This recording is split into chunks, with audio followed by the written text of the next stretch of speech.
Bonjour à tous. Je vous salue au nom de Jésus-Christ, notre Seigneur et Sauveur, et notre Créateur et notre Dieu.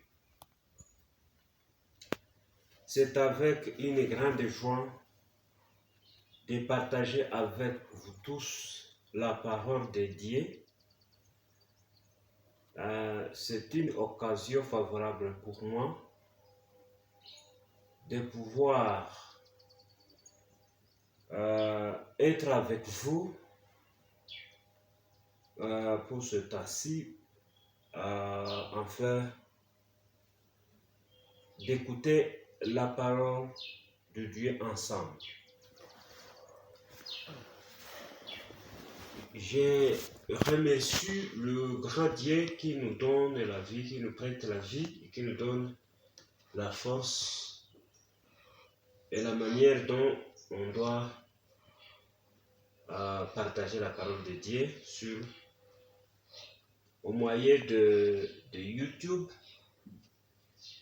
Je vous demande tous d'être attentifs et de s'humilier devant Dieu pendant cette occasion de la parole de Dieu. Sans prendre beaucoup de temps, lisons ensemble la parole de Dieu dans l'épître de Paul aux Éphésiens, chapitre 4, verset 1. La Bible nous dit: « Moi qui suis prisonnier à cause du Seigneur, je vous demande donc instamment de vous conduire d'une manière digne de l'appel qui vous a été adressé. Soyez toujours humble, aimable et patient, supportez-vous les uns les autres avec amour, efforcez-vous de conserver l'unité que donne l'Esprit dans la paix qui vous lie les uns les autres. » Amen. Mes chers bien-aimés en Jésus-Christ, nous voulons partager la parole de Dieu dans cet épître de Paul aux Éphésiens. C'est une épître très riche en matière de la vérité. Comme Paul avait l'habitude de s'adresser aux chrétiens, en commençant par les enseignements doctrinaux, les enseignements de la doctrine, enfin de terminer avec la partie pratique. C'est ce que Paul aussi a fait dans cette épître. Paul a passé 3 ans à Éphèse en train d'enseigner. Il a même établi une école biblique là-bas. Il a fait tout ce qui est nécessaire pour que les gens d'Éphèse ne trouvent le moyen échappatoire ou le moyen évasif de dire qu'ils n'ont pas entendu la parole de Dieu. Lorsque Paul disait au revoir aux leaders de l'église d'Éphèse, il leur a dit que je ne succombe pas le sang d'aucun d'entre vous,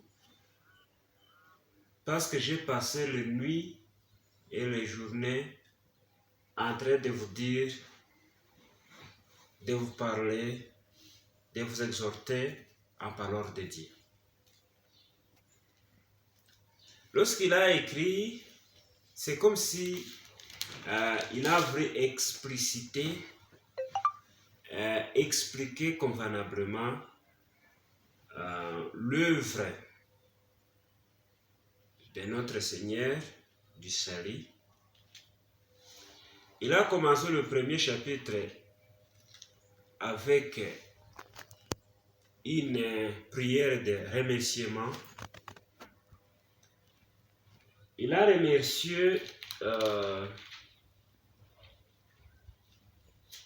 le Dieu Père qui nous a bénis toutes les bénédictions en Jésus-Christ. Il les a énumérées. Il a terminé en faisant savoir les chrétiens d'Éphèse qu'il plut pour eux sans cesse pour qu'ils aient l'esprit de la révélation, en fait de connaître le Dieu et de connaître aussi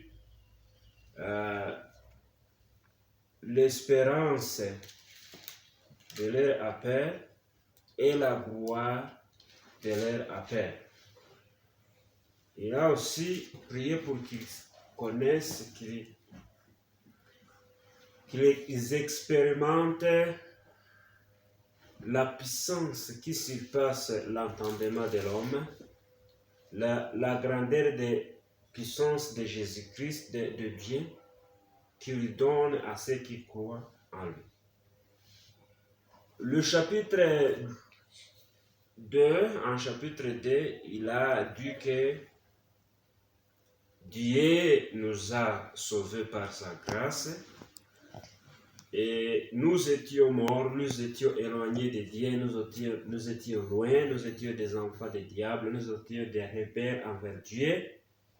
Mais Dieu par sa bonté, Dieu par sa miséricorde, Dieu par sa grâce, Dieu par sa compassion, il nous a ressuscités avec Jésus-Christ. Nous avons passé de la mort à la vie. Par grâce. Dieu qui est enrichi en amour, qui est enrichi en grâce, dans la grâce, qui est enrichi dans la compassion, il nous a ressuscités. Nous avons été sauvés par grâce. Il a insisté que le salut de Dieu, c'est par la grâce. C'est par la grâce. Le salut lui-même, c'est la grâce de Dieu. C'est un cadeau de Dieu qu'il nous a offert par l'amour à travers Jésus-Christ. Le salut, ce n'est pas par les œuvres, il ne vient pas de nous, il vient de Dieu. Et le salut là nous a créés, nous a réunis. Dieu a créé pour lui un peuple uni, constituant des gentils et des juifs. Il les a réunis par Jésus-Christ à un seul corps. Et Jésus lui-même a été la pierre angulaire. Il est aussi la fondation. Et l'Église est devenue le temple spirituel.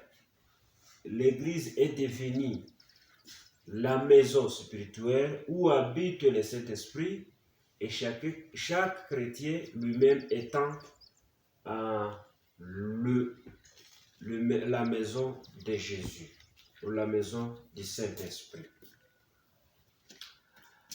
Mes chers bien-aimés, au chapitre 3, il a dit que c'est pas l'œuvre de Jésus-Christ, l'œuvre rédemptrice, l'œuvre du salut, l'œuvre de grâce que Paul a été appelé aux gentils pour qu'il proclame, il enseigne le mystère de Dieu. Le mystère de Dieu qui est le salut. Et le salut a fait que l'Église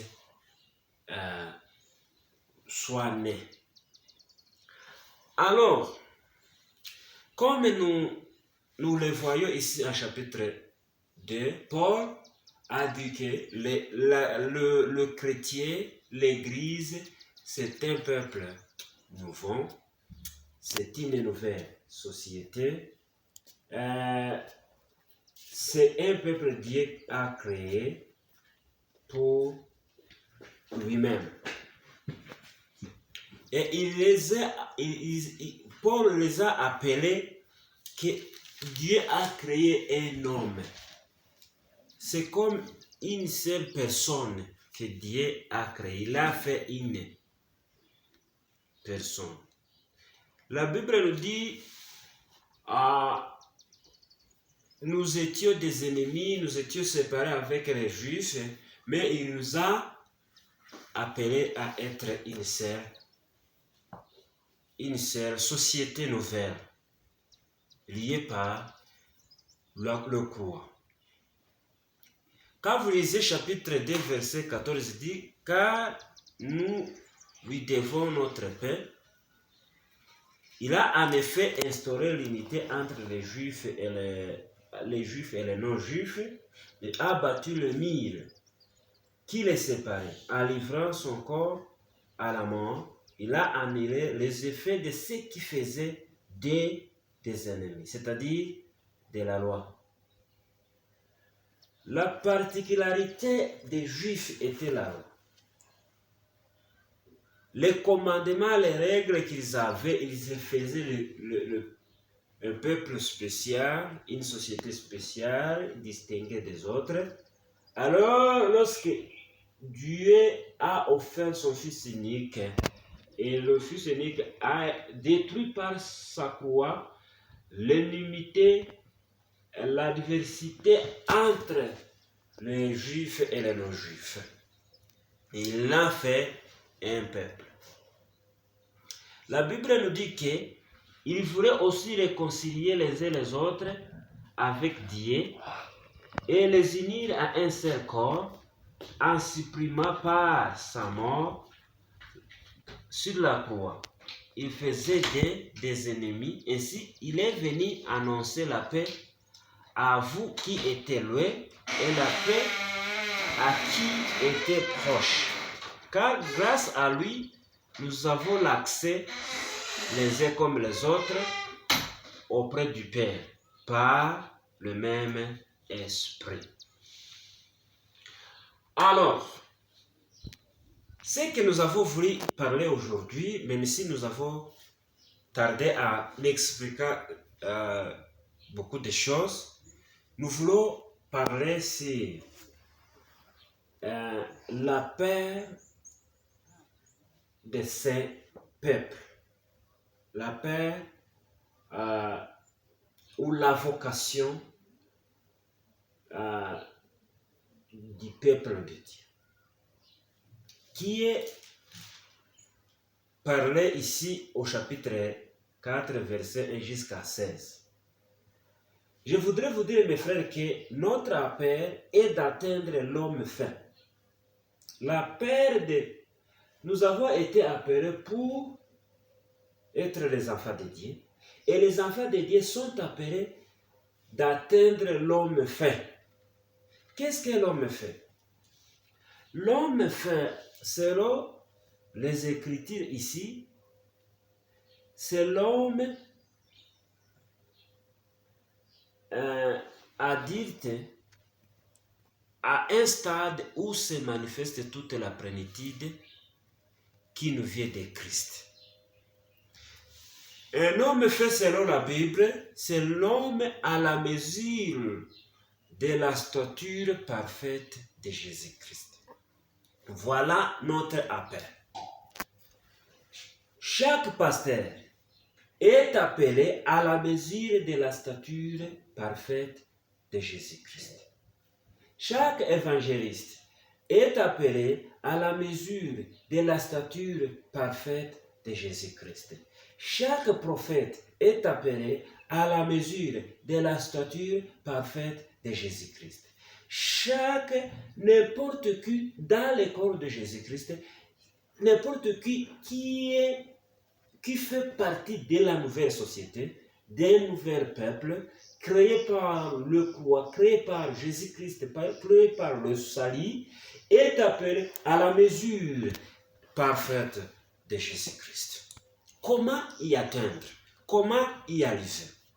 Ici, Paul a parlé 4 points pour m'y atteindre.